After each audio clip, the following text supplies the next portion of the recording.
We got our air conditioning working last week. You know what it was? The on switch was flipped off.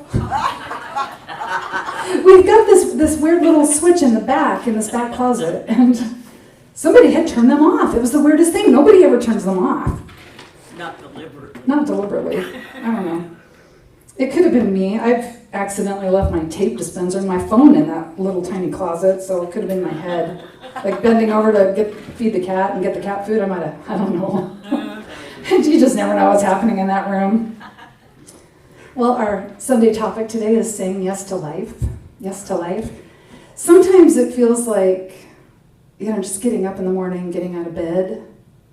Like that's, okay, here I am, life, here I am. And on some days, maybe that really is a big saying yes to life, because it might be a really hard day for us.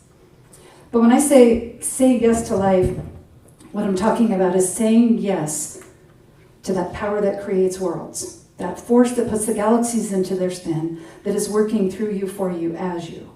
That force. We have to say yes to that force. Just because that force is infinite intelligence and all-knowing doesn't mean it's just going to do everything for us. We have to say yes to that force. So today I'm going to talk about 3 things we can do to say yes to life, to just make it a little easier. But also I'm going to point out right now, ways we say no. We say no to life. And we may not even know we're doing it, because the no makes so much sense. Right? We'll say no to our calling. We'll say no to our gifts. We'll say no to our talents, to our light. And we argue for our small self. We argue for smallness, and we have all these excuses that make perfect sense. They make so much sense. I'm too tired to get up extra early and meditate. I'm too overwhelmed. I don't have enough time. I don't make enough money. I make too much money.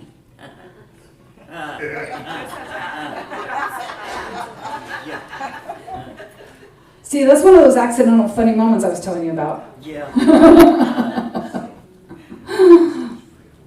I'm not old enough. I'm not young enough. We have these excuses, and when we say no to it, that would be really hard. I don't have the discipline to do that. I don't have the commitment. It's easy for other people, but I struggle with everything. So, somebody else could probably do this amazing thing, but, I can't, because everything's harder for me. Now, these excuses, they make sense, so we let our excuses drive our bus. We say yes to our excuses. So whenever we say yes to an excuse, we're saying no to life.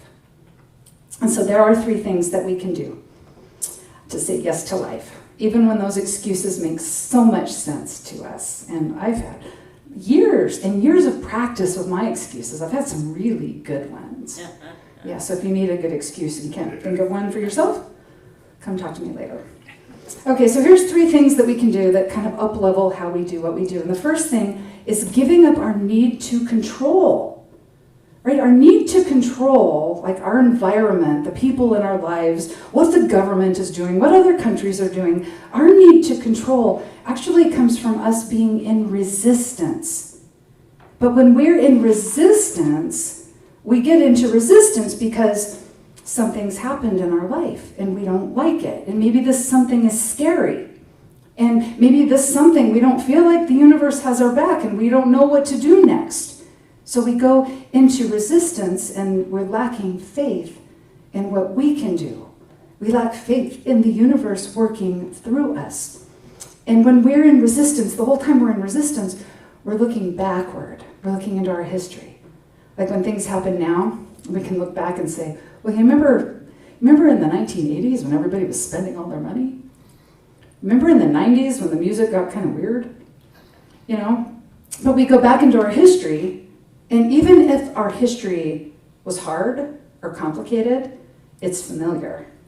That's why there's that saying, better the devil you know, right? We would rather be in our comfort zone in something we're familiar with than out of our comfort zone, facing an unknown.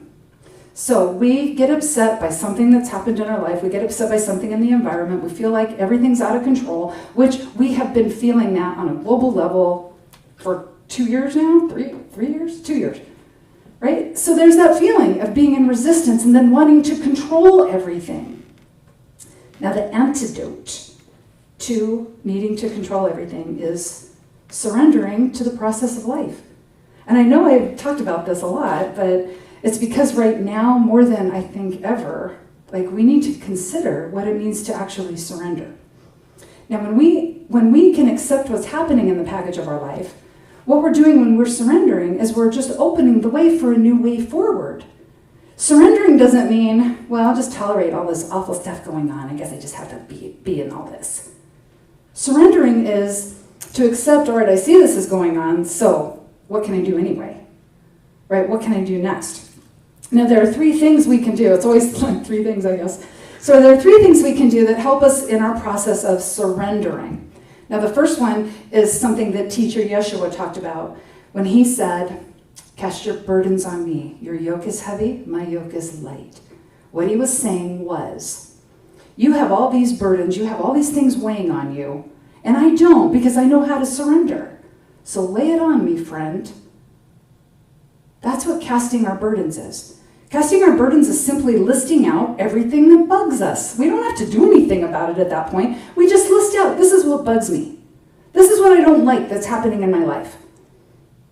Then we practice the art of the denial and the affirmation. We talk about this a lot in Unity. Denial is not about being in denial. It's about denying that. Anything we just put on our casting our burdens list can control how we show up in life. No matter what's going on in the world, it cannot control if we decide to show up in faith, even though we have a big list, okay? And then we do our affirmation, right? So our affirmation is how is it we really want to be, and we state it as if it's true already. I'm showing up in life in a new way. I'm letting life expand through me. I'm not letting that keep me small. I'm showing up in a big way anyway. Now, for me, how my casting my burdens looked over the last couple of years, my list of things to complain about has changed, but it kind of looked like, I don't like that we went on lockdown. I don't like that people are afraid. I don't like that, this stuff is happening and things are changing. I don't like that now there's this kind of chaos rolling around in the world. I don't like it. I started here in 2019. It was my dream job. It still is my dream job.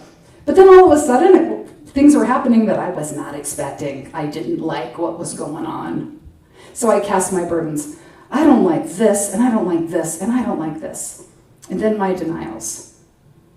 Even though we're on lockdown, and even though now we're open and people are slow to come back, even though consciousness is evolving across, globally, humanity is experiencing an evolution of consciousness, and this means that churches are also experiencing an evolution of consciousness. And even though I don't know quite what to do in the next moment, I still will show up and do my very best. It cannot stop me from showing up to do my very best. And then there is our affirmation. And my affirmation was simply, so I show up and do what I love, and I keep expanding my territory. Right? So that's how we do it. You list the things that bug you, that you feel like you can't do anything about, but then deny that they have any power over how you show up in this world anyway. And then affirm what it is you really want to be experiencing right now. So we give up our need to control, we surrender to life, we do all that, and then we can do the second thing, which is to acknowledge that we are each divine. Acknowledge that we are each divine, that you are created from the power that creates worlds, and it continues to create through you. That's why we say, Source creates through us, for us, as us. Because we're the emanation of Source walking around on the planet. That's why we say, I'm the activity of God in this world. Because we literally are the physical activity of the divine walking around in this world. Now, what happens when we cannot acknowledge our own divinity, our own greatness, our own creative power? What we do is we start seeking out there. Who's been a seeker here, right? I think spiritual people always say that. But I know I was seeking my purpose. If I take one more workshop, then will I find my purpose there? I think I found my purpose. Oh wait, I have to take one more workshop. Right? We seek enlightenment. But we're a soul using a body right now. We're already enlightened. We didn't come here to do what we already do when we're just a soul. We came here to remember we are divine and live our lives through that awareness by living in faith. Acting in faith, calling forth the divine through us in faith, surrendering to life.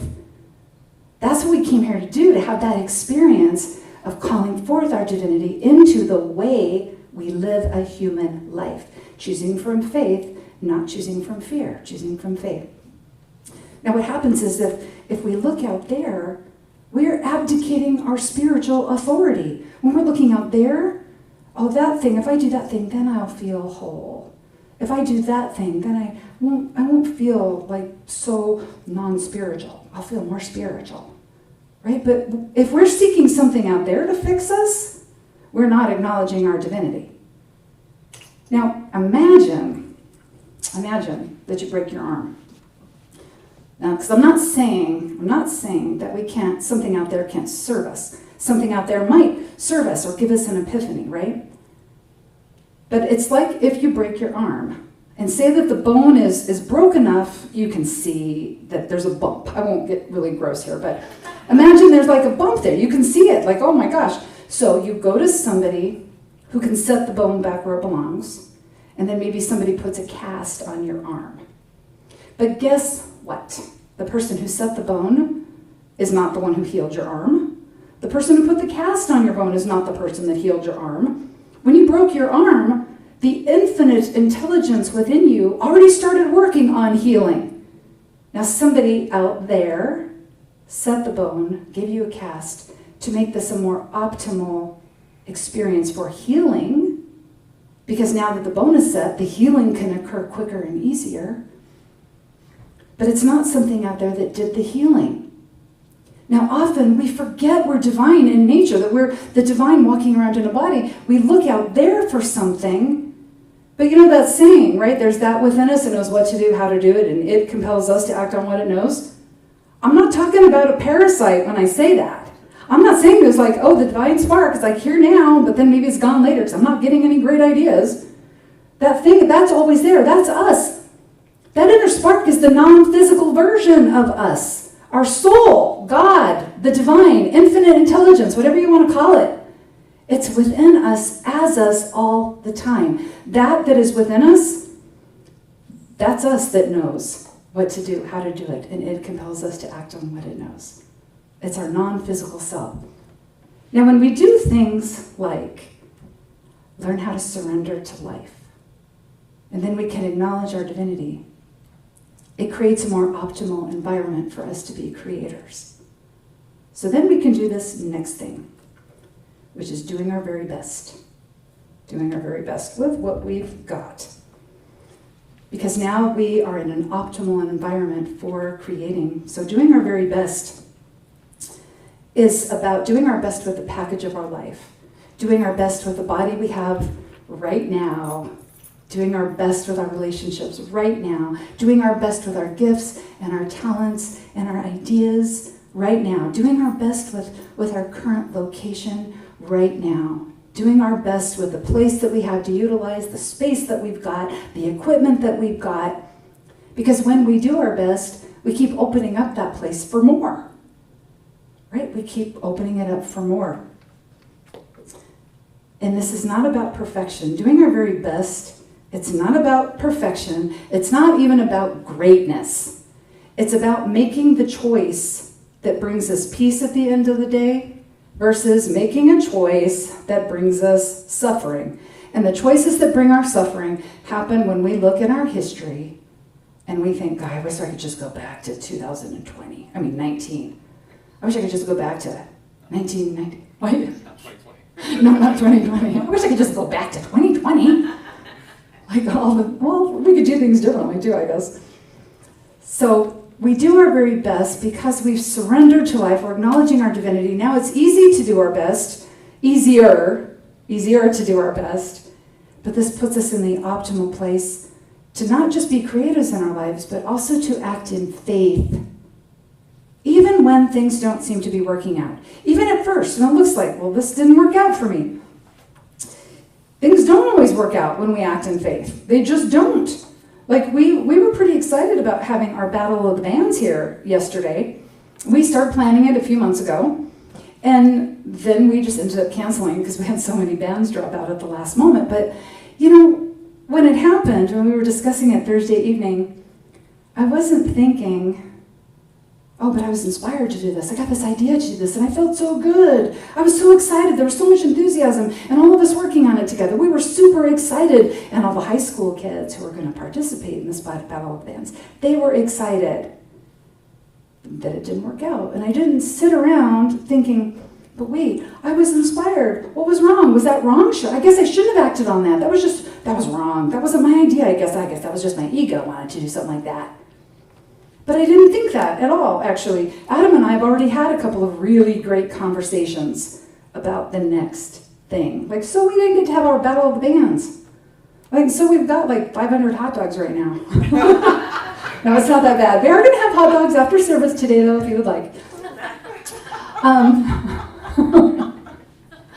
But I'm just looking at it, and I know Adam, my son, is looking at it in that, okay, well, I know. In fact, he said to me, I already know what I'd do different next time. I know. And I'm like, well, I was thinking about some other things I would do too, differently. So it is what it is. We accept it, and we start making more choices based in faith. That's what we don't start thinking, we don't go into resistance. Why didn't this work out? What did I do wrong? We just didn't do anything wrong. It was our first run. Let's see what happens kind of thing, right? So we're all okay with it. Doing our best, it's not about perfection, it's not about greatness, it's about making the choices that bring us peace. It's about saying no to our excuses. It's about saying yes to choices that honor our light. It is about saying yes to choices that keep us in integrity with the kind of life that we say we want to live, that we tell everybody we want to live, right? We're saying yes to all of that because life is always going forward. Life is in constant motion, constant expansion. And I know I spent a few years thinking that life would wait for me while I made bad choices. Right? While I was sitting on my butt and being out of integrity, breaking promises to myself, I could imagine my life oh yeah, let's just give Deanna another couple years. She'll get it together, right? No! Life keeps going. We are the ones who have to get it together for ourselves by making choices that honor the life that we are. So we do our best. We give up our need to control. We acknowledge that we are divine beings walking around in a body. This is how we get to be our authentic self, our courageous self, our curious self. This is how we do that. And this is what allows us to act in faith, right? To be in faith, to choose from faith, have courage, have curiosity, even when we are facing the unknown, even when we are at the edge and it's just the abyss. That faith gives us wings. We just keep showing up to life. We just keep saying yes. Eventually, we'll see the demonstration of our faith. It may not show up tomorrow or next Monday, but eventually, as we keep saying yes to life and we keep showing up, it has to eventually demonstrate itself in our life. So here's our call to action. Our affirmation. I love this. One of my friends reminded me of this. I say yes to life. Life says yes to me. Let's say it. I say yes to life. Life says yes to me. Who here has seen the movie Forrest Gump? And please, everybody, no, you've seen it. Oh, are you serious? You're going to have to watch it. This week. You're going to have to watch it. Forrest Gump is our spiritual movie of the next month, okay, the next 30 days. Watch Forrest Gump. Because Forrest Gump is the perfect movie demonstrating that all we have to do is say yes to life and participate with life. We don't have to have the most brilliant ideas. We don't have to be divine. We don't have to recognize that divine inspiration. I mean, I love being divinely inspired, but Forrest Gump, he was born with several disabilities. And when he was a young man, his friend Jenny, they were best friends. They hung out together all the time. He was going to get bullied by these other kids. So Jenny yells at him, "Run, Forrest, run." So he did. He just did it. and he became a really good runner, right? She told him to do something, and he just did it.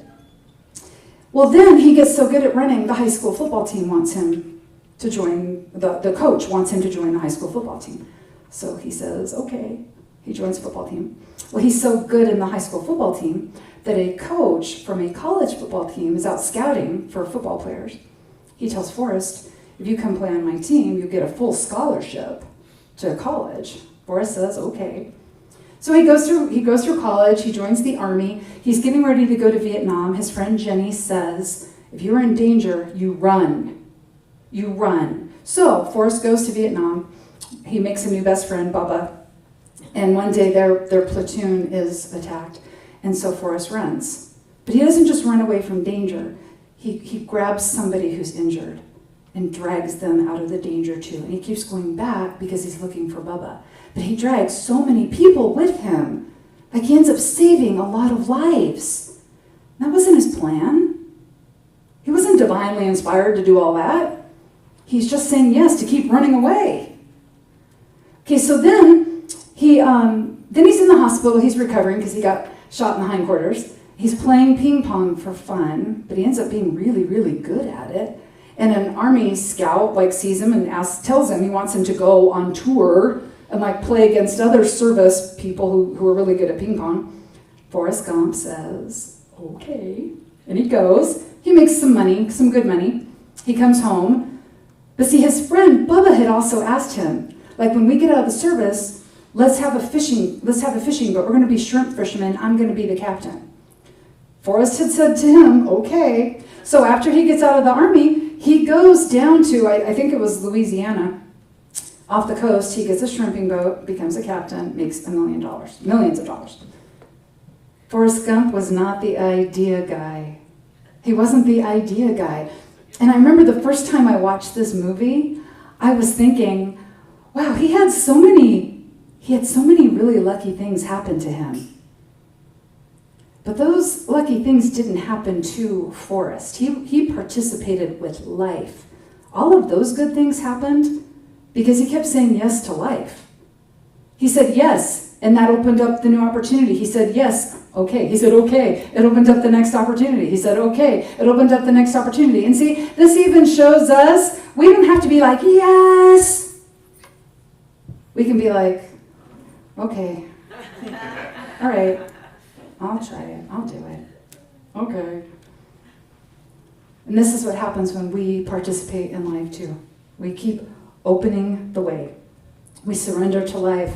We acknowledge that we are divine in nature, that we acknowledge we're creative beings with that power that creates worlds at work through us, for us, as us. We do our best and it opens the way. We say yes to life and it opens the way. We will always have excuses. We will always have excuses. Because excuses come when we say yes to life, right? We're saying yes to something new. We're saying yes to expansion because life is expansion. Life is that new territory that we're growing. So we'll always have a new excuse. I heard a saying the other day. I've never heard this before. But it's when you're in your comfort zone, everything's just quiet and stays the same. When you take an action outside of your comfort zone, right? You expand your comfort zone. This is the expansion of our territory. But no matter how much you expand your comfort zone, no matter how much change you make in your life, how many new things you do, how many truly new actions that you take, you're always going into unknown territory. You'll always have a new excuse because with each new level, there's a new devil. Has anybody ever heard that? New level, new devil. I think that's hilarious. New level, new devil. The other thing too is that I always believed this, for many years, I believed that I had excuses because I wasn't spiritual enough. So I had to become really spiritual so I would never have any excuses and then all these great things would just happen to me. But actually, those excuses, they never go away. We will never be so enlightened as to not have an excuse. Because new territory is new territory. That's it. New territory is new territory. So we say yes to life, and then what happens is life expands. We say yes to our excuses, life contracts. Excuses are bricks. Excuse by excuse, brick by brick, we build walls around ourselves. Where we say yes to life and we move out. Like we grow right on out of our comfort zone. When we surrender to life, we acknowledge that we are divine in nature, we do our very best. This unleashes the wild and divine forces that are at work within each and every one of us. So we're saying yes to life. We are acting in faith. We don't say yes to our excuses. We say yes to life. We become a force for good. And it's not necessarily going to be easy. In fact, it's probably not going to be easy. It's not easy, like, because we're saying yes to something new, and something new can be a little scary. But just because it's not easy doesn't mean it's not worth it. It's worth it, totally worth it to do this new thing. Things do not always work out the way we planned. You know, I think about when I started here in 2019, right? I had already been a member here from 2000 to 2020. 2012. So I was a member here for 12 years. I knew the previous minister, Reverend Joanne Bacon. She had a dream of having a Montessori-style school here. When I started here in 2019, in January, I walk around the parking lot and I visualize in the field behind the bushes, I visualize an old-fashioned white schoolhouse for our Montessori-style school. Right? I visualized being here in this place till I was 75 years old, because Reverend Joanne retired at 75. So I'm like, that's a good number. I visualized the community garden being so big and built up that there were benches and picnic tables in there. And where it's like close to that, it's getting there. But I didn't imagine, of course, then like when we had the shutdown and things changed so much, I didn't imagine that. And now, like, we're on the edge of a new consciousness for unity. And it's not just unity of Yucaipa.